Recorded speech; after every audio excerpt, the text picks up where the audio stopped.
Komisi Pemilihan Umum Oku Timur mempersiapkan tahapan pembentukan badan ad hoc, PPK, dan PPS dengan mengadakan sosialisasi dan koordinasi bersama stakeholder di Kabupaten Oku Timur.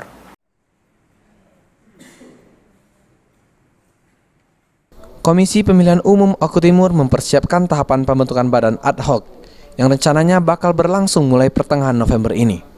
Saat ini persiapan telah dimulai oleh KPU Oku Timur dengan menggelar sosialisasi dan koordinasi bersama stakeholder. Komisioner Divisi SDM dan Litbang KPU Oku Timur, Yuliansa, menjelaskan, badan ad hoc yang akan dibentuk yaitu Panitia Pemilihan Kecamatan atau PPK dan Panitia Pemungutan Suara atau PPS.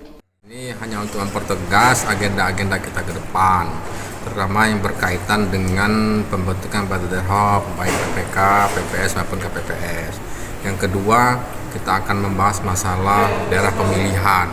Nah, yang ketiga kita akan membahas juga masalah verifikasi, masalah keanggotaan calon anggota DPD. Ya, sebentar lagi akan kita verifikasi semuanya di bulan 12. Nah, terkait dengan sesi badan ad hoc, karena ini merupakan metode baru, kita akan menggunakan aplikasi Siakba.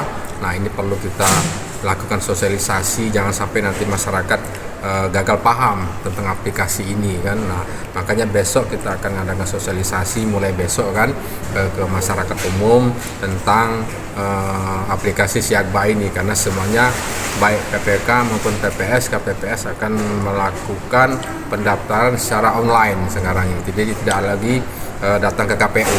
Nah, itu saja mungkin. Persyaratan bagi peserta PPK dan PPS itu apa, Pak? Nah, kalau untuk persyaratan masih seperti biasa kan, artinya dia harus sesuai dengan KTP elektronik kan, sesuai dengan daerah tempat masing-masing kan, tidak boleh beda kecamatan kalau dia PPK.